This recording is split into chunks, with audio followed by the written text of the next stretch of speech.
নমস্কার, আমি সুমনা। আমার নতুন একটি ভিডিওতে তোমাদের সবাইকে স্বাগত জানাই। কেমন আছো তোমরা সবাই? আশা করি তোমরা সবাই খুব ভালো আছো, আর আমরাও খুব ভালো আছি। আজকে বৃহস্পতিবার সকাল থেকে এখন করিতে মোটামুটি বাজছে ওই ধরো 11টা থেকে 11:30টার মতো। তো সকাল থেকে এই এতক্ষণ সময় পর্যন্ত কি করেছি না করেছি তার একটা ছোট্ট ভ্লগ তোমাদের সাথে গতকালকে শেয়ার করেছি। সেই ভ্লগটাতে তোমরা প্রচুর ভালোবাসা দিয়েছো, তার জন্য তোমাদেরকে অসংখ্য ধন্যবাদ। ভাতটা বসিয়ে দিয়েছি, প্রচুর লেট হয়ে গেছে, তাই তাড়াতাড়ি করে ভাতটা বসিয়ে দিয়ে কি এখন রান্না করব সেটাই এখন আমার মহা চিন্তা। তার কারণ এই বৃহস্পতিবারেতে নিরামিষ হয়, সে তো তোমরা জানোই। কিন্তু এই নিরামিষের দিনে যে কি রান্না করি, হ্যাঁ ডাল পোস্ত ভাত করে দেওয়াটা খুবই ইজি, কিন্তু একটা সবজি মানে কোনো সবজি থাকবে না, শুধু ওই আলুর দিয়েই রান্না হবে, সেটা যেন মনটা আমার একদমই মানতে চায় না। তাই তাড়াতাড়ি গিয়ে ভাতটা বসিয়ে ফ্রিজটা খুলে দেখলাম কি সবজি রয়েছে বাড়িতে। দেখলাম মোটামুটি প্রচুর সবজি রয়েছে, যা সবজি রয়েছে সব ফ্রিজ থেকে বার করে নিলাম। যেমন ধরো ওই গাজর আছে, লাউ আছে, সেদিনে লাউয়ের তরকারিটা একটুখানি রান্না করেছিলাম, তো তারপরে না একটুখানি অনেকটাই বেশ লাউ রয়েছে, সেটা রয়েছে। তারপরে একটা কন্টেনারে করে মটরশুঁটি, তো সেই মটরশুঁটি তোমাদের দাদাভাই গত 2 সপ্তাহ আগে এনে রেখেছিলো, মানে আমার মঙ্গলপুর যাবার আগে। মটরশুঁটিগুলো যখন ওই খোসা শুদ্ধ ছিল কীরকম খারাপ হয়ে শুকনোর মতো হয়ে যাচ্ছিলো, তাই তোমাদের দাদাভাই সেই মটরশুঁটিগুলোকে ছাড়িয়ে সেটাকে মানে সেই শুধুমাত্র মটরশুঁটির দানাগুলোকে নিয়ে একটা কন্টেনারের মধ্যে করে ফ্রিজে রেখে দিয়েছিল। হঠাৎ করে মঙ্গলপুর থেকে বাড়ি ফিরে দেখছি, মানে বাবার বাড়ি থেকে শ্বশুর বাড়ি ফিরে দেখছি সেই মটরশুঁটিগুলো থেকে খুব সুন্দর অঙ্কুরোদ্গম হয়েছে। মটরশুঁটি থেকে যে অত সুন্দর করে অঙ্কুরোদ্গম হয় ফ্রিজে থাকা অবস্থাতেও, সেটা এই জীবনে প্রথমবার এক্সপিরিয়েন্স করলাম তোমাদের দাদাভাই এবং আমি। তোমাদের দাদাভাই যখন এবারে মানে আমি যখন বাবার বাড়ি থেকে শ্বশুর বাড়িতে এলাম, তারপরে ও যখন আর কি কলকাতা যায়, আমাকে বারবার করে বলে গেছে এই মটরশুঁটিগুলো নিয়ে কিছু একটা করে দিও, না হলে ফ্রিজের মধ্যেই মনে হচ্ছে গাছ বেরিয়ে যাবে। তো সেই জন্যই আর কি সেই কন্টেনারটা বার করে নিয়ে এলাম। আর একটুখানি রাঙা আলু দেব, আর তার সাথে দিয়েছি গাজর। তো এই রাঙা আলুগুলো এর আগের হাটে তোমাদের দাদাভাই নিয়ে এসেছে, তো সেই জন্য ভাবলাম বাড়িতে যা সবজি রয়েছে তো সেই সমস্ত কিছু দিয়ে নয় একটা ডাল বানাবো। তো সবার প্রথমেতে গাজরগুলো কেটে নিয়েছি, আর তারপরেতে এখন কেটে নিয়েছি এই মিষ্টি আলুগুলো। তোমরা অনেকে মিষ্টি আলু বলো, কিন্তু আমাদের এখানেতে জানো এগুলোকে রাঙা আলুই বলে।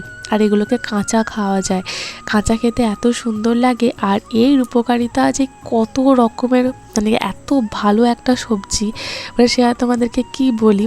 আগে এইভাবে আমার মেয়েকে আমি সবজি রান্না করে দিতাম, মানে ডাল রান্না করে দিতাম। এখন মেয়ে বড় হয়ে গেছে, এখন আমরা যা খাই আমার মেয়েও আমাদের সাথে তাই খায় আর কি। তো সে তো তোমরা জানোই। তো সেই জন্য আর কি এখন মেয়ের এরকম আগে ডাল বানাতাম, এখন এই ডালটা মেয়ের নাম করে বানাচ্ছি, কিন্তু খাবো আমরা সবাই মিলে।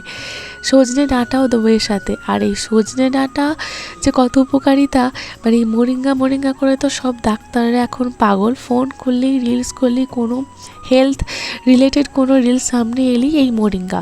তবে হ্যাঁ, মোরিঙ্গা বলে অনেকে এটাকে কম চেনে, আমরা এখানে এটাকে ড্রামস্টিক বলেই বেশি চিনি। আবার গ্রামের দিকে তো সবাই সজনে ডাঁটা মানে বাংলা ভাষায়, সে তো ছাড়ো বাদ দাও। তো সেই জন্য তবে যখন অনেক মানে কিছুদিন আগে সজনে ডাঁটাগুলো একদম নরম ছিল, তখন তোমাদের দাদাভাইকে বলেছিলাম কিছু সজনে ডাঁটা পেরে দাও, মানে বেশি করে, তাহলে আর কি মেয়েটা খেতে পারবে।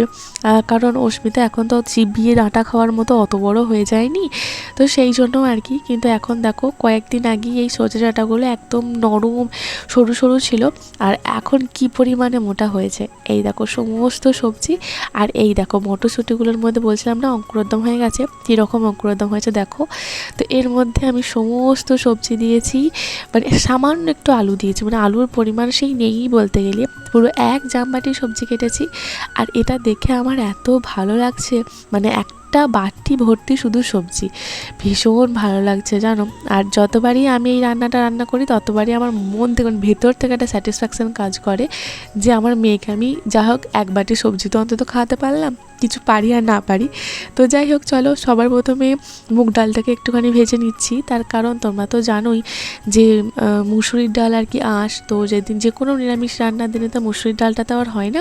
এই ডালটা কিন্তু আমি সাধারণত মুসুরির ডাল দিয়েই করি, তবে এই নিরামিষগুলোর দিনে যখন করি আর কি তখন একটু মুগ ডাল দিয়েই করি আর কি। তোমরা এর আগেও আমাকে বলেছো যখন ভেজ ডাল করবে তখন একটুখানি মুগ ডাল দিয়ে করো, দেখবে খুব সুন্দর লাগবে, তাই আর কি। চলো ডালটা ভালো করে একটুখানি ভেজে নিয়ে সেটাকে ধুইয়ে তারপর আর কি সমস্ত সবজিগুলোকে দিয়ে আর সামান্য একটু নুন দিয়েছি আর অল্প পরিমাণে জল দিয়েছি, দিয়ে এটাকে সিদ্ধ বসাবো। আর যেহেতু প্রচুর সবজি রয়েছে, লাউ থেকে শুরু করে সমস্ত কিছু এর মধ্যে রয়েছে, তাই এর থেকে প্রচুর জল বেরোবে।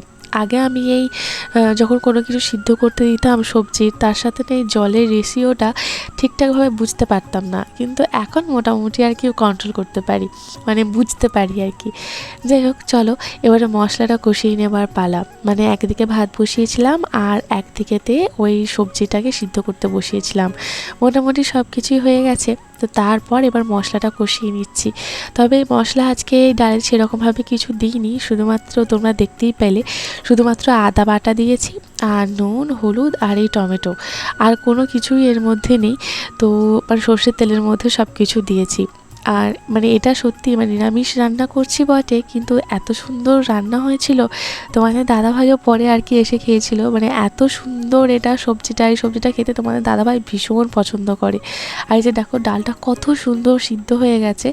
তো মশলাটাকে বেশ অনেকক্ষণ ধরে কষিয়েছি, মানে যখনই টেনে যায় তখনই আর কি একটু করে জল দিই, আবার কষাই, এরকম করে 2-3 বার করে রিপিট করি।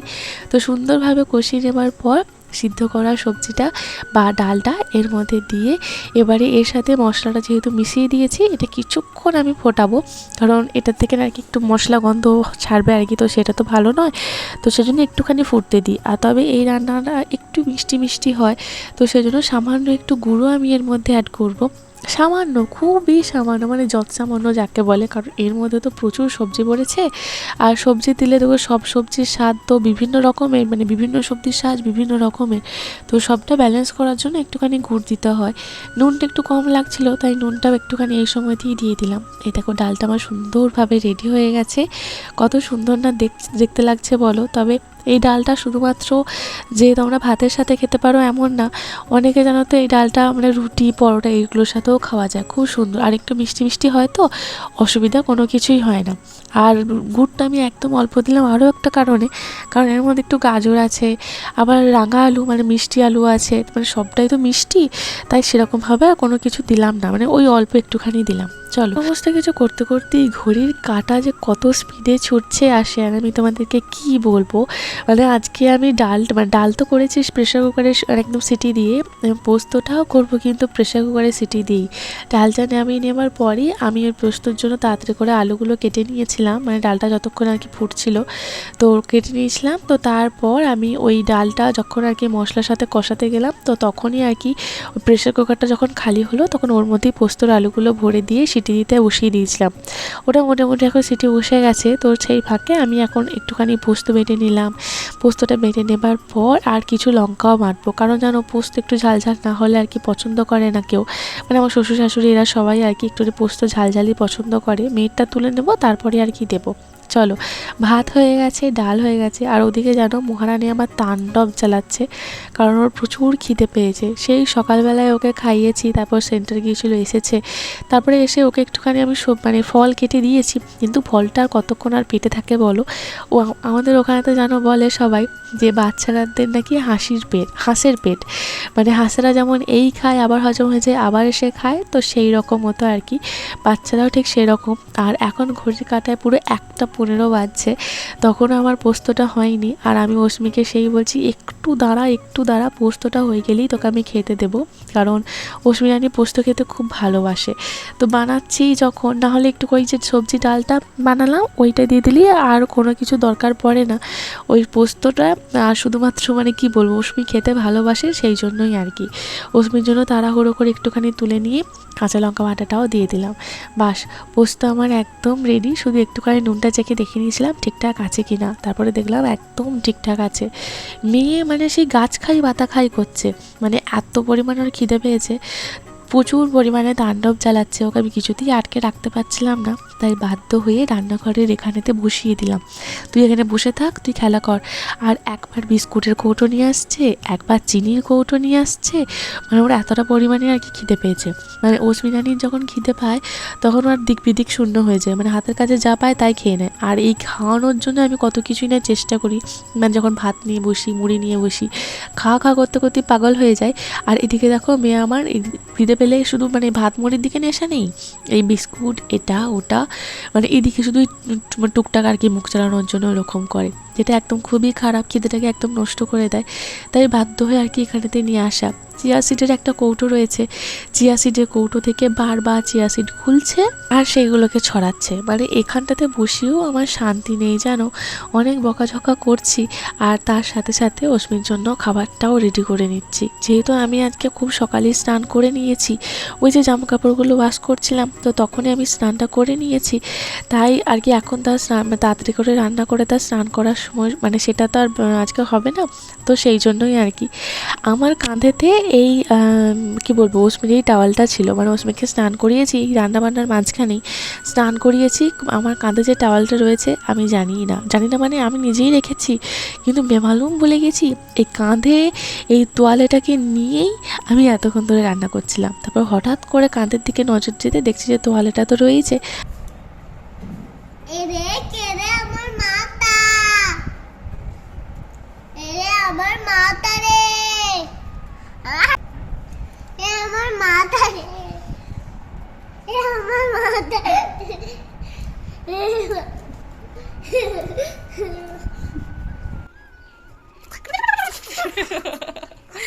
हम पागल नहीं है भैया, हमारा दिमाग खराब है। छोटा बच्चा हम पागल नहीं है भैया, हमारा दिमाग खराब है। ओस्मिर दिमाग खराब, এই পচা বাচ্চার দিমাগটা খারাপ হয়ে গেছে গো। আর মোটুর নাকটা নাই গো, মোটুর নাকটা কই? মোটুর নাক কোথায় গেল? মোটুর নাক উড়ে গেছে, মোটুর নাকটাকে উড়িয়ে খেয়ে নিয়েছে। মোটুর নাক নাই, মোটুর নাকটা উড়িয়ে খেয়ে নিয়েছে। আমি খেয়েছি? হ্যাঁ মোটুর নাক কই? हम पागल नहीं है भैया, हमारा दिमाग खराब है। हम पागल नहीं है भैया, हमारा दिमाग खराब है।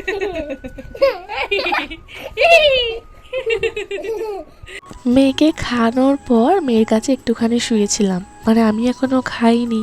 আর রান্নার এই যে বাসনপত্র রয়েছে, মানে কড়াই টড়াই এটা ওটা রয়েছে, কোনো কিছুই করিনি, রান্নাঘর পরিষ্কারও করিনি। তার আগেই মানে মেয়ে তো ছটফট করছিল, তাই তাড়াতাড়ি করে রান্না করে ওকে খাইয়ে দিয়েছিলাম আর ওর পাশে গিয়ে 5টা মিনিট মতো শুয়েছিলাম, কারণ আমার মাথা ব্যথা শুরু হয়ে গেছে। ওই যে তোমাদেরকে গতকালকেই বলছিলাম যে আজকে আমার রেহাই নেই এত রোদে। তোমরা আমাকে অনেক ছোট ছোট টিপস দিয়েছো এইভাবে আমি রোদ থেকে আর কি নিজেকে বাঁচাতে পারি, আর সত্যি কথাই তো তাই, নিজেকে তো সুস্থ আমাকে রাখতেই হবে, নাহলে আমার মেয়েটাকে কে দেখবে বলো। তো মেয়ের জন্য আমাকে সুস্থ থাকতেই হবে। তোমাদের এই টিপসগুলো আমি সবসময় মনে রাখবো, মানে মাথায় রাখার চেষ্টা করব। তো যাই হোক আর কি, তো একটুখানি আর কি খুব ক্লান্ত হয়ে গেছিলাম, ভীষণ ক্লান্ত, আর মাথাটাও ধরেছে, এতটা পরিমাণে রোদ গরম। তো সেই জন্যই আর কি তাড়াহুড়ো করে এসে আবার সমস্ত মাজা ধোয়াগুলো আর কি কমপ্লিট করছি। আর একদিকে মাজা ধোয়া কমপ্লিট করছি আর একদিকে মহারানীকে মানে ঘরের মধ্যে ওকে আমি শুইয়ে রেখে দিয়ে এলাম, আর আমিও বাইরে বেরিয়ে এসেছি একটুখানি কাজ করছি, তার মধ্যেই সেও বাড়ি এসে এটা টুকটাক আর কি করতে আরম্ভ করে দিয়েছে। তো যাই হোক আর কি আজকে রোদ গরমের জন্য মানে মানে বাইরের দিকটা মানে জাস্ট তাকানো যাচ্ছে না, পুরো চোখ ঝলসে যাচ্ছে, এত পরিমাণে রোদ আর এত পরিমাণে গরম। যাই হোক ছাড়ো, রোদ গরমের দিন এসেছে, রোদ গরম তো হবেই। এখন আমাদের বাড়িতে সবারই খাওয়া দাওয়া হয়ে গেছে, শুধুমাত্র আমি ছাড়া। এই জানো তো মানে খাওয়া দাওয়া করার পর এই বাসনপত্র এক রাশ বাসনপত্র সিঙ্কের মধ্যে রয়েছে, তো সেইগুলো না ধুতে প্রচুর কষ্ট হয়। আমি জানি যে আমার মানে খাওয়া দাওয়ার পরেও বাসনপত্র ধুতে হবে, কারণ আমাদের মেয়েদের তো কাজ খাবার বানাও, বাসন ধোও, খাও, বাসন ধোও, মানে কোনো কিছু করো আর নাই করো বাসন ধোয়াটা একদম ম্যান্ডেটরি হয়ে যায়। তো যাই হোক সমস্ত কিছু বাসনপত্র আমার ধোয়া হয়ে গেছে, এবার রান্নাঘরটা একটুখানি পরিষ্কার করে নেওয়া। প্রত্যেক দিন এই দুপুরবেলা আর রাত্রেবেলা, এই দুবার থাকে মানে সর্বশেষে এই রান্নাঘরটা পরিষ্কার করা। তো 2 টাইম করে পরিষ্কার করে বেশ মানে পরিষ্কার পরিচ্ছন্নও থাকে জানো। আর যেটা আমার জীবনে এখন এই মুহূর্তে ওই দিন মানে বৃহস্পতিবার দিন কাল হয়ে দাঁড়িয়েছিল, সেটা হচ্ছে এই রোদটা তোমরা কতটা কি বুঝতে পারছো আমি জানি না। ছাদে এসেছি, যে সমস্ত জামা কাপড়গুলো ওয়াশ করেছিলাম সকালবেলা সেগুলো সব তুলতে এসে দেখি আমি ক্লিপ দিইনি, তাড়াতাড়ি করে চলে গিয়েছিলাম কারণ অশ্মি ছাদের মধ্যে চলে এসেছিলো। তো ক্লিপ দিইনি বলে সমস্ত জামা কাপড় এদিক ওদিক ছড়িয়ে ছিটিয়ে গেছে। আর কিছু জামা কাপড় একদম মানে আমাদের ছাদের ওই পুকুরের দিকে যে অ্যাসবেস্টস তার মধ্যেও পড়ে গিয়েছিলো। তো সেগুলো তুললাম। আর দেখো এই মেয়েটা মানে আমার এত রোদ লাগে, এই মেয়েটার কোনো রোদ গরম লাগে না। আমিও ছাদে চলে এসেছি, আমার পেছনেই এত রোদের মধ্যে ছাদে চলে এসেছে। কিন্তু বিশ্বাস করো এই জামা কাপড়গুলো এখন যখন তুলছি আমার মাথাটা এত বিভৎস পরিমাণে ধরে গিয়েছিল, আমি বুঝেই গেছি আজকে আমাকে মাইগ্রেনের হাত থেকে কেউ রেহাই দিতে পারবে না। আমার এতটাই কষ্ট আরম্ভ হয়ে গিয়েছিল।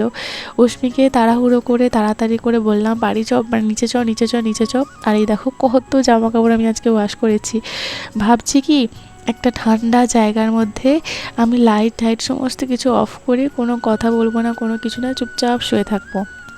মাথাটা আমার এতটাই ধরে গিয়েছিল, কিন্তু তার তো উপায় নেই। অশ্মিকে শোয়াবো। আজকে যদি আমি একা থাকতাম জানো, এই বিছানার ওপরেই শুয়ে পড়তাম, কারণ আমার শরীরে এই মুহূর্তে এক ফোঁটাও এনার্জি নেই। কিন্তু যেহেতু বাচ্চা মানুষ রয়েছে তো তাকে তো একটু ভালো করে শোয়াতেই হবে, সব কিছু আর কি গুছিয়ে টুছিয়ে। তো সেই জন্যই আর কি বেডশিটটা এইভাবেতে পেতে নেব। অশ্মির বইয়ের ব্যাগটা এই বিছানাতেই ছিল, তাই ওকে বললাম যাও জিনিস জায়গায় রেখে এসো। মেয়েটাও আমার হাতে যখন আর কি মুডটা ঠিক থাকে তখন আমাকে হেল্প করে, আর যখন মুড থাকে না ঠিক থাকে না তখন বলবে পারবো না। এখন আবার নতুন পারবো না বলতে শিখেছে। যাই হোক আর কি, অশ্মিকে ওষুধটা খাওয়াতে একদম ভুলে গিয়েছিলাম। মানে ওই শেষের দিকে যে কাশির ওষুধটা থাকে, অশ্মির এই ভাত খাওয়ার পর 3খানা ওষুধ, একটা হজমের আর 2টো হোমিওপ্যাথি। তো 2টো খাওয়ানো কমপ্লিট, হজমের ওটা কমপ্লিট হয়ে গেছে, আর একটা খাওয়ানো কমপ্লিট, আর কাশির ওষুধটা শুধু বাকি ছিল। তো সেটাও আর কি অশ্মিকে খাইয়ে দিলাম। আর এই যে দেখো এতটুকুনি ঘর, মানে এই বিছানা আসবাবপত্র এই সমস্ত কিছু রাখার পরে ঘরটা মানে জায়গা খুবই একদম শর্ট হয়ে গেছে। তার মধ্যে আবার মেয়ে আবার চেয়ারগুলোকে ঘরের মধ্যে ঢোকাবে, কারণ যে জায়গাগুলোতে ওর হাত পৌঁছায় না সেই জায়গাগুলোতেও চেয়ারের উপরে উঠে তারপর সেই জিনিসগুলোকে নাগাল নেয়। যাই হোক আর কি, চলো বেডশিটটা পাতা হয়ে গেছে, কিছু হোক আর নাই হোক মানে বেডশিটটা আমার ক্লিন হয়ে গেল। আর প্রত্যেক দিনই এখন বেডশিট আমাকে ক্লিন করতে হচ্ছে অশ্মিরানির জন্য। একটা অয়েল ক্লথ দিই, তার উপরে একটা কাঁথা দিই, একটা বালিশ আর একটা পাশে বালিশ দিই। একদিকের পাশে বালিশটাই দিই, আর একদিকে তো আমি থাকি, আর মানে আমি আর কি ওর পাশে বালিশ হয়ে যায় সেই আর কি। মেয়েকে কখন থেকে বলছি বিছানায় ওঠ, আমি আর পাচ্ছি না। কিন্তু যতক্ষণ না আমি ধরে বেঁধে ওকে বিছানায় তুলবো ততক্ষণ মহারানী আর কি উঠবেন না। আর চারিদিকটা পুরো খাঁ করছে বাইরের দিকটা যখন তাকাচ্ছি। আর এইভাবে না আমি শুতে পারি না, কি মানে রাত্রেবেলায় তো আর রোদ থাকে না, তখন এইভাবে সমস্ত কিছুই জানলা খোলা থাকে, কিন্তু দুপুরবেলাতে সব কিছু আমি বন্ধ করব তারপরেই আমি শোবো। এই না হলে একদম শোয়া যায় না। যখন বিছানায় মাথাটা দিই আর সেই মনে হয় যেন যে একদম আমার চোখগুলো ঝলসে যায় একদম। তো এই দিকে জানালাগুলো বন্ধ করি, আর আমাদের পুকুরের দিকে যে জানালাগুলো সেগুলো আর বন্ধ করি না, শুধুমাত্র পর্দাটা দিয়ে দিই। তাতে এই পর্দাটা না একটু ভারী রকমের, তো আলো ঠিক অতটা ঘরের মধ্যে আসতে দেয় না, ম্যাক্সিমাম আলোই আর কি আটকে নেয়, তাই আর দরজা বন্ধ করার প্রয়োজন হয় না। আর মানে যদি এই দিকের জানালাও বন্ধ আর আবার পুকুরের দিকের জানালাটাও যদি বন্ধ করি না, বিশ্বাস করো ঘরটা না মনে হয় যেন আমরা প্রেশার কুকারের মধ্যে রয়েছি, এতটা গরম হয়ে যায়। তাই সেই জন্য ওই দিকের জানালাগুলো আর বন্ধ করি না, যাতে আর কি একটুখানি আর কি হাওয়া চলাচল হয় আর কি। আমার মেয়ে আমাকে কি বলছে জানো, আমার মাটা কত ঘেমে গেছে, সকাল থেকে কত কাজ করছে। এই কথাটা যখন বলছি দেখো আমি চুপচাপ, ও বলছে আর আমি চুপচাপ বসে বসে শুনছিলাম। যদিও স্পিডটা একটু বাড়িয়ে দিয়েছি বলে অতটা তোমাদের মনে হচ্ছে না, শুধু মনে হচ্ছে যাক এই ঘরে, এই পরিবেশে, এই গ্রামে কেউ না কেউ তো আমাকে বললো যে মা কত কষ্ট পেয়েছে বা এই মানুষটা কত কষ্ট করছে। যাই হোক আজকের ভিডিওটা এই পর্যন্তই। ভিডিওটা তোমাদের দেখতে কেমন লাগলো অবশ্যই কমেন্টে লিখে জানিও। যদি ভালো লেগে থাকে তাহলে প্লিজ আমার চ্যানেলটা সাবস্ক্রাইব করে দিও।